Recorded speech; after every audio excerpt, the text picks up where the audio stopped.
I'm not going to say a single word about the Tennessee Titans record against the Indianapolis Colts because I was a punter, and there's no reason for me to talk about that.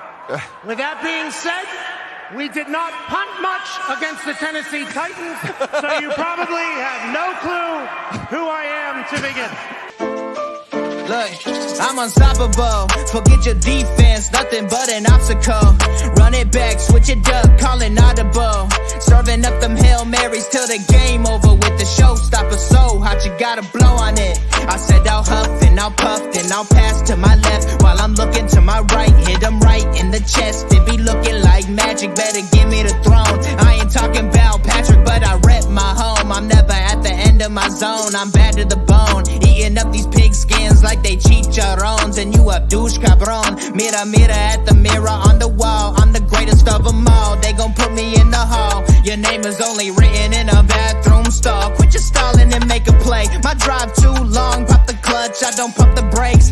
I know what it takes to gain the muscle, get rugged. These butterfingers be fumbling. Squash a scrimmage and rub it in Robitussin. How I give them concussion. They seeing double, they rushing and pass the shovel. The dirt and rubble, I bury them under it. Stay in your huddle and get 10 yards back. Never turn your back. I'ma pull your flag. I go full contact. Out punch, out kick like a shotgun. Welcome back. Welcome back. Welcome back. I don't know if you can see it on our faces, but we're actually pretty happy. And you'll see why in a few minutes. Hell yeah, God damn it. It's a very, very strange feeling, but you know what? We know exactly why we're riding a little high right now. Not because of what was done in what people would say garbage time. But you know what? Just a good overall thing. But let's get into it. Let's get into it. Welcome back to the Horseshoe Mob podcast, where we're going over everything Colts and possibly slandering some Titans. By the way, shout out to Hellman's for having Will Levis as a sponsor.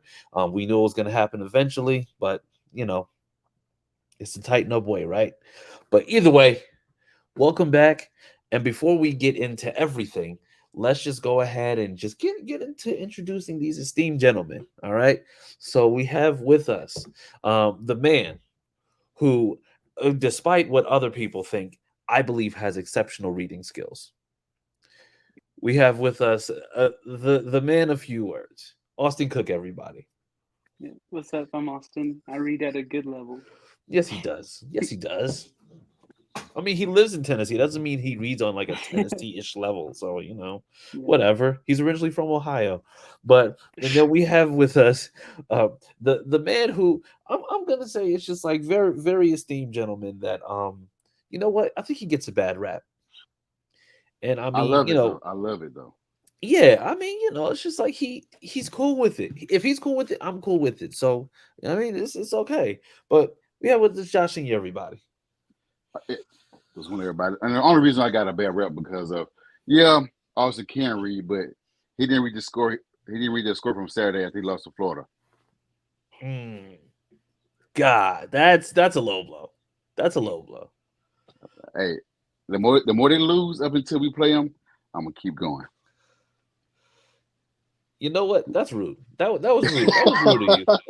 That's a low blow. That's a low blow. I had to sit all last year. Yeah, I had to sit through that. Y'all kept trolling me how y'all then pull the goalpost down after y'all beat us in 15 years. That is my payback. Nah, that's wrong. That's wrong. We're supposed to be cool, man. We're supposed to be cool. We are. But you know what? Let's just get into this, because you know what? When it comes to NBA and when it comes to college stuff, you like to. You like to just low blows. Oh, you know what, Josh? You know what? I'm sorry, man. I'm sorry. No, you're not. No, you're not. Okay, Don't lie to me. Okay. Don't lie to me. Okay, I want to be sorry. My intentions ought to be sorry. No, don't do that. Don't do that. Don't put this on anybody else, okay? All right. So before we get into everything, first off, make sure you are visiting www.fanbattlesports.com, where you'll be able to see all the Fan Battle Sports Network exclusives. You can see the articles written by yours truly, Josh Senior, Austin has one coming up, only because of the fact that he has to prove to VT that he not only can read, but he can write as well. So, yes, you'll see that coming soon. All right. And then you'll see past episodes. You'll see the links to Spreaker. Everything that you need via Colts is going to be on www.fanbattlesports.com. So make sure that you are subscribing, you're liking, and yeah, just tune in. And then, let's just get into football. And before we go and we start talking about our game, we have to talk about last night's game.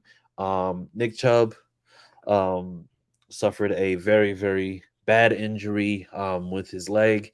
I'm not going to play the video or show pictures of it because, I mean, I'm sure we've all seen it. And even then, it's just like it looked really bad. Definitely want to say praise up for Nick Chubb because that's a tough one. I don't know whether he'll play again or not, but at the same time, I mean, does it really matter when you're talking about somebody's actual health outside of the game? So, let's just say just definitely hoping for a full recovery for him. And yeah, that was rough. That was rough to watch. It was, and also it was rough. As all of us Colts fans, it was rough to see Frank Wright go 0-2 again. So I want to shout out to him. My prayers are with him. Josh, what is happening right now? What are we doing? What are we doing right now? Okay, what like we I'm chopping wood. That climbing mountains, whatever. No, I'm clicking mute. I'm muting you.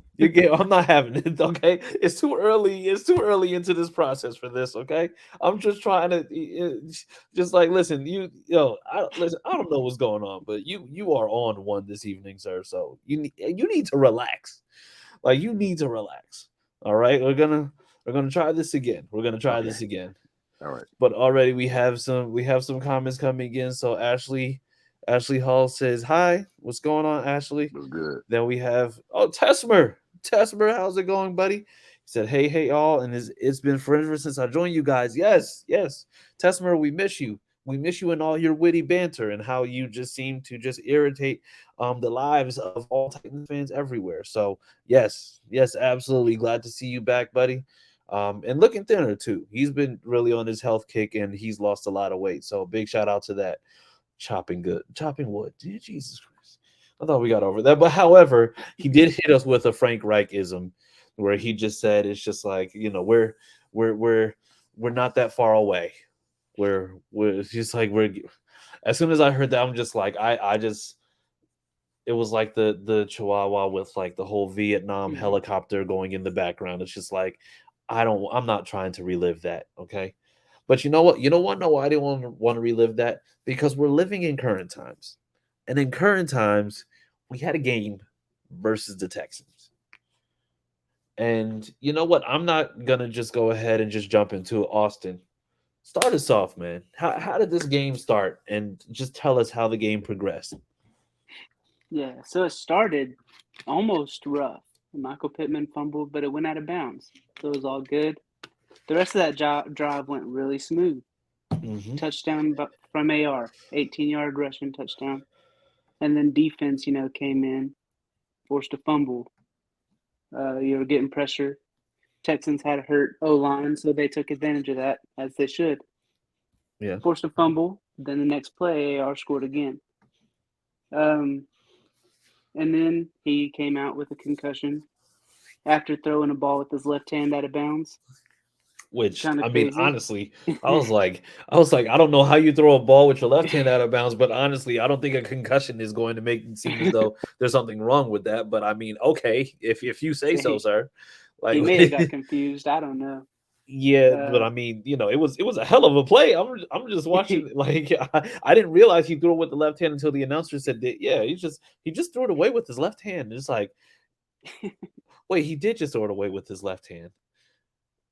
As long as he's not making dumb decisions like we saw in the past by some other quarterback, I'm okay with it. This is also true. But yeah, and then Gardner Minshew came in. We won't get too far into the details, but he did a good job. Coming in and taking over. It was never really a close game after we scored 2 quick touchdowns. Yeah, and so And thank you for that because I was just I'm gonna say so. Josh, once we saw like Gardner Minshew came in, it's just like the tone of the game just kind of shifted a little bit. But what did you see from that made you believe that this game was just like out of reach for Houston? It's pretty much we spotted Gardner 14 points, and he just took it to the house. He just took it home for us. It was never any doubt. Like I said, he added that touchdown before halftime, which of course they had to review it because it was under a minute or 2 minutes. Yeah, And it was, I thought he didn't get it because I thought the time was gonna run out. I was like, he's an idiot, but I didn't say it to nobody. I kept it to myself. But it was an excellent play by him, stretching that ball out to the power line. But after halftime, yeah, they didn't score. They didn't score maybe 3 points at the half, which I'm a little worried. But I wasn't. I still wasn't. It wasn't any doubt that the Texans would come back because they couldn't get anything going. I mean, CJ, they kept going 3 and out. yeah. Yeah, and you know what? They did end up like dealing with a lot of 3 and out action. I think the crazy thing was that even after all 3 and outs that they had, they were actually able to string some drives together a little bit later Right. in the game. Well, see, the So one they did to begin the fourth quarter, yeah, where they scored a touchdown that was called back. They celebrated, yeah, and Quiddy told and them to pipe down. yeah, pipe down, and then rightfully so because they missed a field goal and they didn't score at all. Yeah, And so we got the ball back, and basically that part, the fourth quarter was us just running more clock down, milking that clock. Whatever they do, cool. We're gonna keep when we get the ball back, we're gonna milk the clock. Take 2 minutes off here and there. And so when they get the ball back, if they do score, they got less time, which it worked yeah, out. They did have time for possession, but they didn't win because they didn't have more points than us. They were down 11 at that point. Like I said, it was never any doubt. They were saying, well, if we get that field goal, we'll be down 8. Well, you didn't get it. yeah. Well, I mean, and there was a lot of those what ifs because, like I said, we generally talk to a lot of Texans fans. So the overall theme for them was that, oh well, they had an opportunity to come back, or there were still chances for them to come back, and it was I get it, but at the same time, it's like once you go up by a certain amount, then you pretty much have to fight back. But I think the one thing that was very, very underrated was how Shane Steichen really just kind of managed the game all the way up until making them take the timeout when they needed to have that timeout in their back pocket, especially being down 2 scores. I do want to elaborate on that because I don't know if you saw it, but me and Austin saw it. They saying that he was scared of the Texans offense, so that's why he called a timeout. I was like, that's bullshit. He forced that timeout on purpose. He was No. never scared. So the thing is that right there is a way for you to make sure that you're putting your team in the best position. Because the thing is not being scared of the Texans offense, but the thing is also knowing that, yeah, if you have all of your timeouts going into a game where you're only down 2 scores, that's all those timeouts are crucial. Because then the other thing is that you also are going to pretty much manage to keep people in bounds, which means that you're going to continue to run down the clock. But the thing is, you have one less to worry about. You have one less timeout to work with. That means that now you know for a fact that you're going to have to be more strategic about it, almost to the point where it kind of gets you to overthink. So I don't think it was nothing. I don't think it was ever anything to necessarily.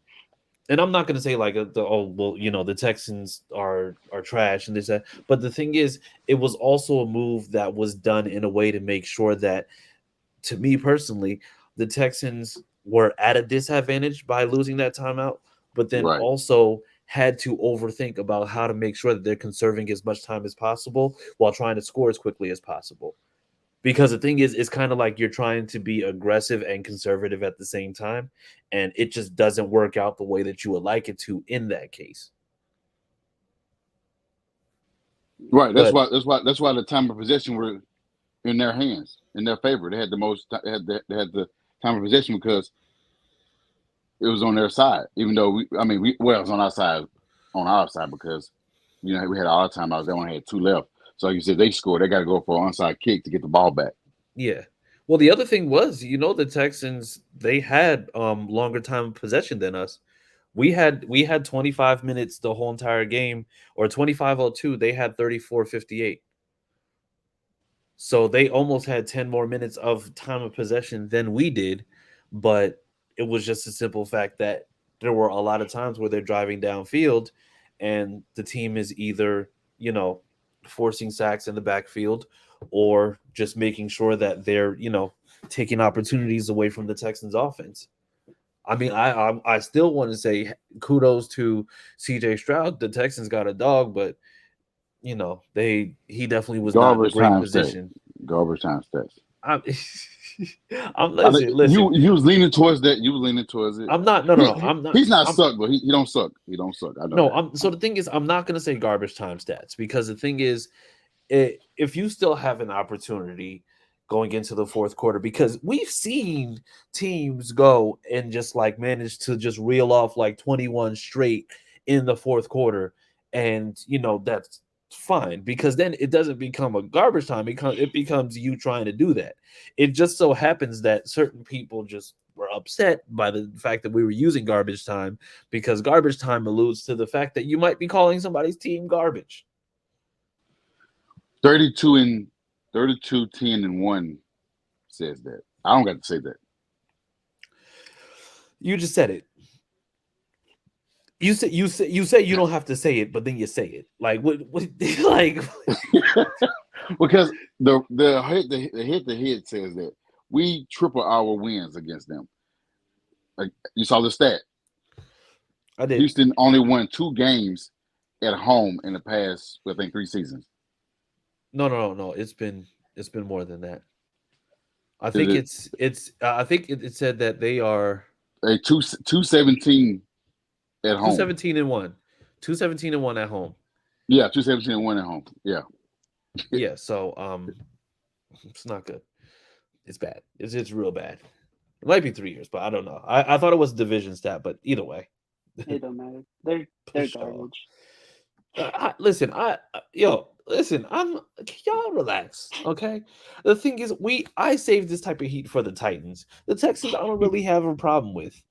I mean, VT gets a little crazy, but that's VT. The Titans want to tank though. They don't care. They want to tank. They'll occasionally celebrate a win against the Chargers, but they really want to lose. Well, yeah, because they want Caleb. They want Caleb Williams. Yeah. The Texans said that you've been in the spaces, you've been in the chat. They said that they're going to be second in the division. Yes. Uh-oh. Well, there we go. They said Texans fans have been saying that they're going to be second and the Colts going to be last with 3 wins. I mean, yeah. They did say that, but at the same time, like I said, I think the thing that makes them believe they'll be worse than that is the rest of the team. The thing that makes them believe that they could possibly be better than that is CJ Stroud. But, I mean, they have a lot to work on, especially with, like, Dameon Pierce, because I think he went 15 for 31. And then, CJ Stroud is going to be able to throw. But, I mean, my man is already up to 91 attempts in 2 games. And 11 sacks. Yeah. And a hurt shoulder. And a hurt, yeah. They're not doing a good job protecting them. Right. Yeah. I mean, what's their cap space? I don't know the cap space. I know they had a lot of cap going into the season. No, they had a decent amount, I believe. But, I mean, I think that they will because technically, if you're not paying a quarterback, your cap space is generally, like, really good. That's why a lot of these teams now, like the Chargers, the Bengals, they're going to be trying to figure out how to fit certain people into the mix because now, it's going to be a little bit tougher for people to be signed when your quarterback is making over $55 million a year. So, yeah. But moving on in the same game, of course, though, what was most surprising about this game? And it could be anything. It could be on the Colts side. It could be the Texans side. What was the most surprising thing about this game? Well, for me, I don't want to say surprise. Well, yeah, the sacks. That's the sack amount is surprising because I can't remember the last time we had that many. And if it was, it probably was against the Texans. But 6 sacks in a game, that's impressive. Because I mean, last year, I think we didn't have. I think we had like maybe 30 or 40 sacks the whole year. But you have the amount of sacks already. I think we have 12 sacks in 2 games, which is impressive already. So uh, I'm sort of like Gus Bradley defense. I mean, we Yeah, always say that hey, he's not getting enough pressure, he's not blitzing a lot, but it seemed like these first 2 games, he's getting after these quarterback.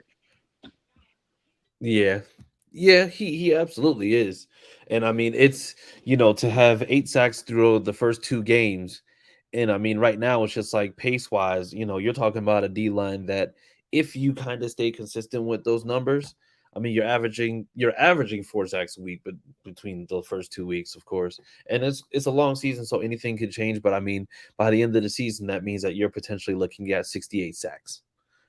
Which I mean, for as far as the defense goes, 68 means that everybody's eating very, very well. But like I said, that's if they're doing that consistently every single game. There's a lot of attrition and things that go into it over the season. So, like I said, we're just hoping for healthy and productive. But Yep. so, and then Austin, what about you? What was the most surprising thing about this game for you? I got to give props to the O line. I was impressed Yeah. by the O line. Allowing 0 sacks after struggling week 1 to bounce back like that was great.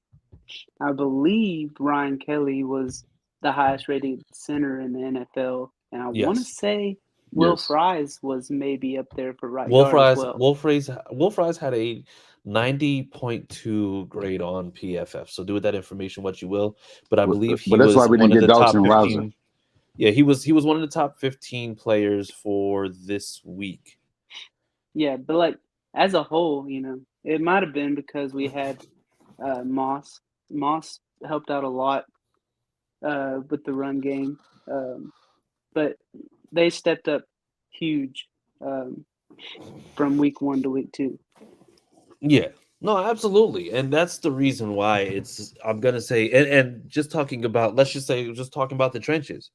The D line producing the way that they have over the last 2 weeks, and the O line producing the way they did from last week to this week, or improving the way they did from week 1 to week 2, is very surprising. And I think the most I want to say, it's just like for me, I was gonna say O line, but Josh, you made a good point with the D line. So like I said, I'm just gonna say trenches because this was an O line last year that was awful. And I mean, it was awful with, I'm going to say, some of the same cast. So, I mean, I think this system also helps with what's going on. And then now, I didn't know how well Samson Ibukum was going to be coming into this season, because I know like his run defense is more so what he was known for. And they say pass defense was a little bit but he's actually been making a lot of contributions and been pretty consistent in the passing game as well. So for him to be able to come in and disrupt the pass, and then Quiddy coming in and disrupting the pass as well, the way that he did with, of course, the and I love it when Shad said this, but Grover the guard butcher, um that was amazing. So yeah, no, that's awesome. I mean, Buckner, he's having a great year. I mean, so far it's going really well. Now, Also, Deo, you can't forget Deo. He Deo, stepped yes. in and played Yes. well as well. Deo, I mean, even Jacob Martin, who used to play on the Texans, came in and got a sack on CJ. So I mean, we're like, this is a front that, and once again, it's just like it's going to be multiple questions of consistency, but I Mhm. mean, to have those contributions is no small feat. But that kind of leads me to my next question, right?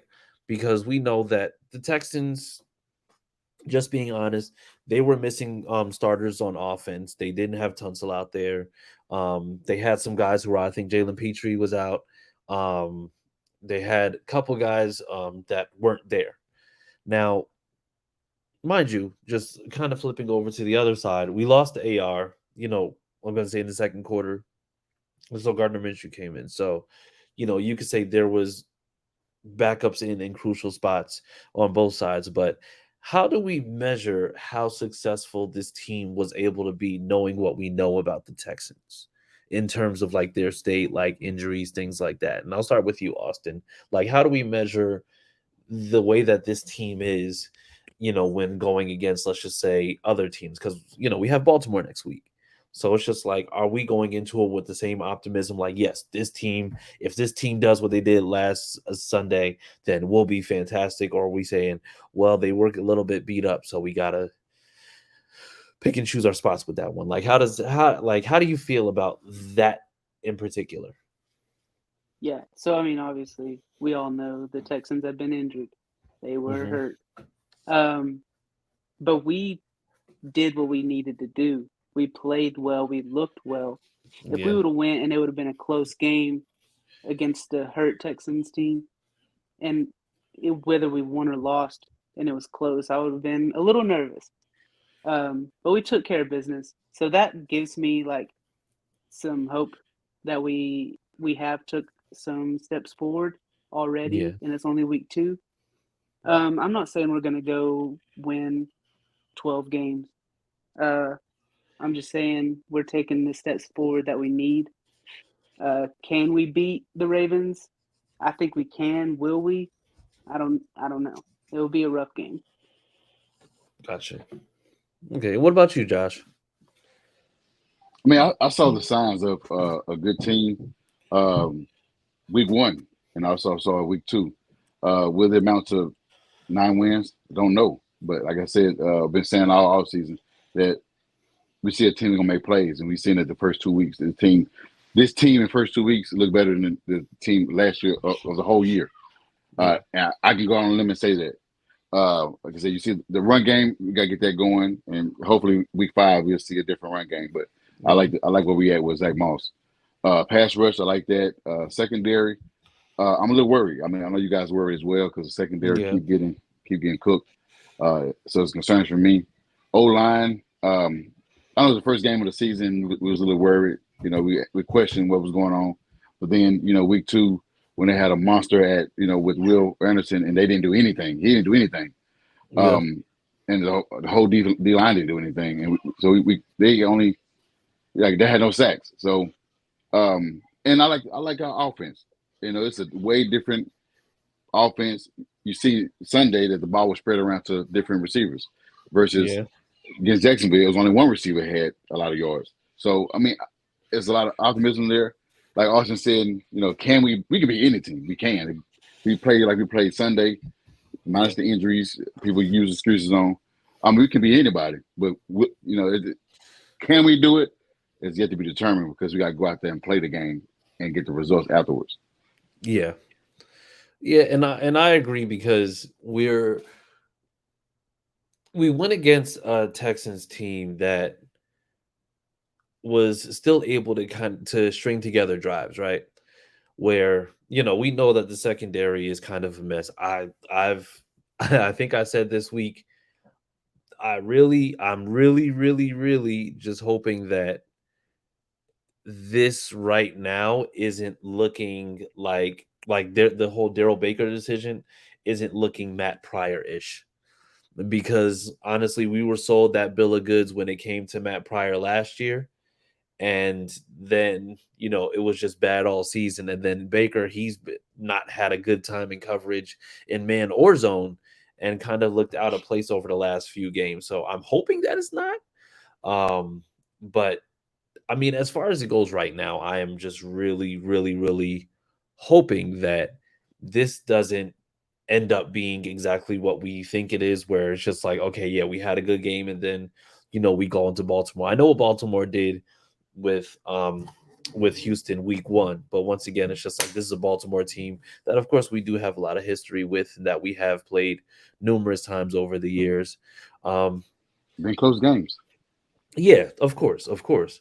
And so um and now, as far as the the actual team goes, because like I said, I know that we talked about measuring the current state, but I want to talk about the team as a whole, because we had a chance to see a lot of firsts. But I mean, I'll let you guys just go ahead and take one. Who were your favorite breakout players for this particular game? I'll start with you, Josue. I mean, you mentioned Samson, which, like I said, we didn't know who he was coming in.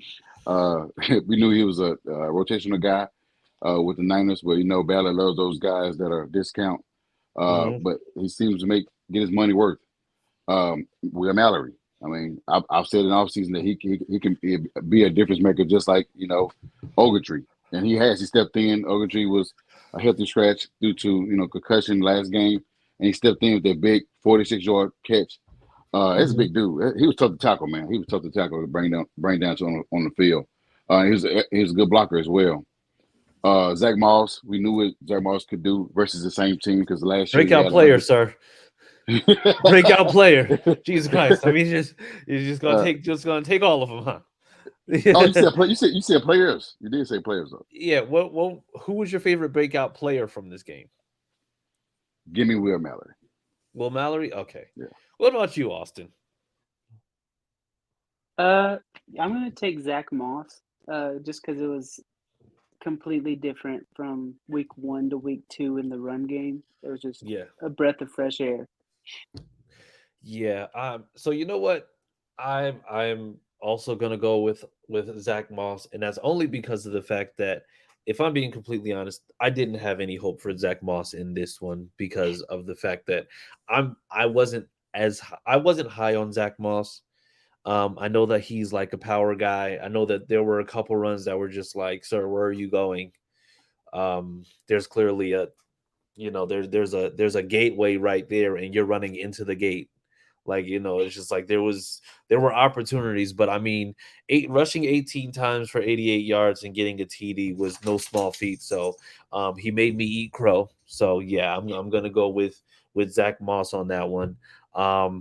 You know what? And I think let's go, because I think we only mentioned offense like that, right?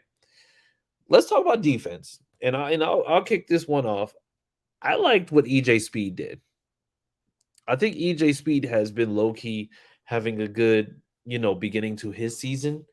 With him being able to force turnovers, just kind of get to the spots, him being able to basically just come in on blitzes and just do a lot of things. Like, he's showing a lot of versatility. And he's another guy that I didn't know exactly how it was going to be. I was screaming that we need another linebacker all off season because I wasn't sure what he was going to do. So he's another one who made me eat crow, which I'm completely okay with. Okay, I'd rather you do very good than very bad and prove me right. So yes, fantastic. Now, what about you, Josh? Just not a breakout player, but man, Zaire Franklin, I think he's leading the NFL in tackles right now, which I think 20, or over 20. That's very impressive. That guy is a tackling machine. Right now, he's a leader on our defense. Yeah, That guy is a baller. He is a ball hawk. He tackles whoever has the ball. yeah, It might be the referee next. yeah. And you know what? Hey, actually, He's he is not leading the Deshaun Watson. NFL. He is leading the NFL with 30 tackles on the season. Okay, yeah. So I was off. Yeah, way off. I saw the stat that he is leading, but I didn't know the exact amount. I think Dustin said, but I didn't get the amount. But yeah, Yeah. he's leading. I think 18 in one game. Mhm. Yeah, he had 18 against the Jags last week, and then I think he had 12 total this week. So what you're saying is another drug test. I mean, I listen. He only had 12 this week, so do with that information what you will. Okay, so yeah. And then what about you, Austin?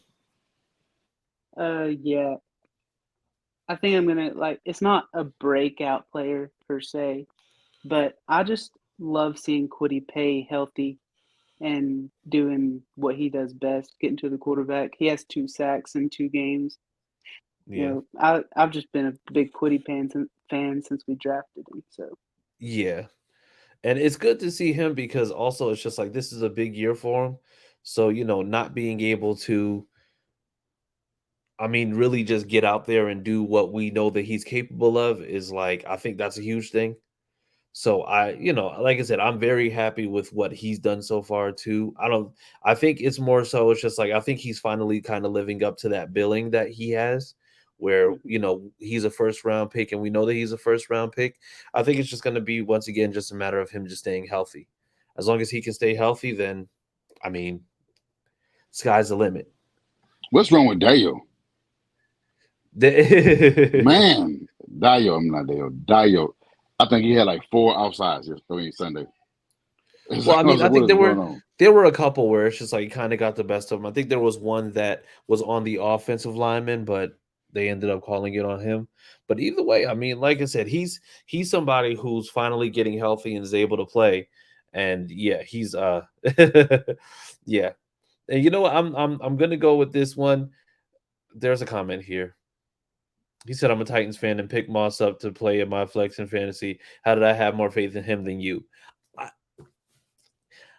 He was in probably one of the he's in one of the systems that, I mean, you could pretty much just plug any running back into. But when Josh Allen is the leading rusher in Buffalo, I'm gonna question that. I'm really gonna question that at the end of the day. So I mean, like I said, I'm glad. Once again, I'm glad he proved me wrong. But you know what? So sue me. It is what it is. Oh well, tomato, potato. But yeah, so so with that being said, so now big game coming up this week. This is our first out of division game where we'll be playing against the Baltimore Ravens. And I'm going to say it's just like the Ravens right now. We're 2-0. We're 1-1. What do we think are some of the keys to making sure that not only do we stay in this game, but also make sure that we go into this game and make this a winnable game? And I'll start with you, Austin. Yeah, so obviously contain Lamar. Don't let him run around. And just our secondary needs to have a better game than they did last game. Yeah, absolutely. Josh, what about you? Yeah, like Austin said, man, we got to stop the guy that's he multifaceted. He can pass, he can run. It's hard to tackle the guy. I mean, he ain't the same Lamar 3 years ago, but he can still got that pocket and make plays with his legs. So he's definitely dangerous. Contain Mark Andrews. He's one of his biggest targets. I'm not sure what Zay Flowers have done so far this year because I don't watch Ravens games. And Odell Bell been hurt both games, so I don't know if he's going to play Sunday.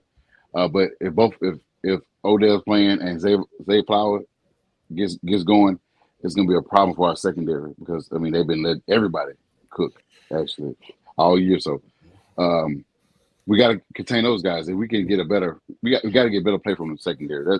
I don't care what's going on in the front seven, but those guys in the back has to defend better, man. He has to defend better. And one way to start is against the team that hate us. Yeah. But you know what? I think this is also going to be a huge test because I mean, I think the Ravens right now they're top 10 in rushing offense. But their passing offense is I'm going to say probably middle of the road. I think they're probably like fifth. I think they're like 15th or 16th. So I mean, I think it's a different type of scenario if you're able to kind of slow down what it is that they're trying to do, because this is also a Baltimore team that generally is just very good defensively. But, I think their secondary is probably extremely beat up, but they're still finding ways to make sure that they're limiting. So I think it's just going to be ultimately just like playing our game. I can see if AR does play, then I can see them trying to go ahead and just like kind of fake him a little bit, try to make sure like get him into certain pockets and make him play the game that they want him to play rather than playing his own game. So honestly, it's just going to be, I think it's just going to be making sure like whoever holds onto the ball the most at the end of the game, or whoever is able to really control the clock, is going to be the team that actually comes away with the win. So with that being said, Austin, what do you think the score is going to be? How does the team come out? We talking about big dubs or big L's? We're going big dubs, 21-20. Damn, that's a close dub. That's a very Big close dub. dub. All right, what about you, Josh? Oh wait, you're muted. You're muted. I have the Ravens winning 34-20. Damn. Okay. Ugh, I don't like this. I don't like this. Like. I think honestly, with the way that Steichen has been coaching these games up, I think he really, really, really has a chance to. Um, I think he really has a chance to just come in and I'm gonna say put together a game plan that's going to be very, very frustrating for Baltimore, just to get them away from their game. So I mean, I'm gonna be completely honest. I'm gonna sound like a homer. It's tough, man, because the same secondary that allowed them to come back 19 points is back on their feet because our secondary is still young. Yeah, So that's yeah, why I said that. yeah. You know what? Indy wins 24-20. I'm calling it now. I don't. I listen. I don't know. I So sound y'all leave crazy. me hanging. Y'all leave me hanging. Yes. Yeah. Let me write this down so I can make some. I gotta make this. Okay, hold on. Hey, hey, No, hey.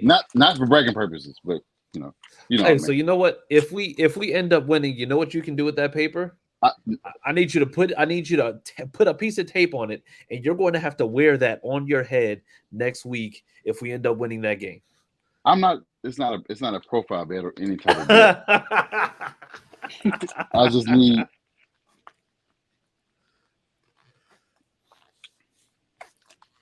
21-20. I said 30, 34-20. Okay. Yeah, and Nothing. even Ryan said it's just like the last two games that they played were close, which they were, Yeah. and it came down to the wire. So once again, they're I think they figure it out. Like I said, 24-21. Like I said, I predicted last week was going to be a close game, and it wasn't. I think this one actually is going to end up being a close game just because of the caliber of the team that we're playing with and the history that we have with them. I think we've played them probably this will be the third time we're playing them in the last 4 years. So Yes. yeah, we're gonna be looking out for some things. But with that being said, guys, it's been another good one, but we about to be out of here. So, guys, tell the people where you are, where they can find you on social media, and yeah, all that good stuff. So, Josh, where can the people find you on social media? Well, I start off saying, guys, follow us on YouTube at HorseShoe Mob. Mm-hmm. And the ones that already follow us, appreciate the support. But Twitter, you find me at official Josh Senior, where I troll Texan fans up until Saturday. All right. Austin, what about you? Yeah, you can find me on Twitter at CookieAustin2. All right. And you can find me on Twitter because we don't call it X at CJ Colts fan. Make sure that you just continue to follow. You'll be seeing articles coming throughout the week. So make sure that you're following us on www.fanbattlesports.com. Leslie says 31-28 Colts. See, like everybody's saying it's a good game. So, or it's going to be a close game also. But Yeah. it's like I said, you make sure that you're following us, make sure that you're looking out. Other than that, guys, have a great rest of your week. We will see you guys on Sunday. And as always, you know the deal. You know what it is. Sam loves Jalen Ramsey. Everybody have a good night, and we will see you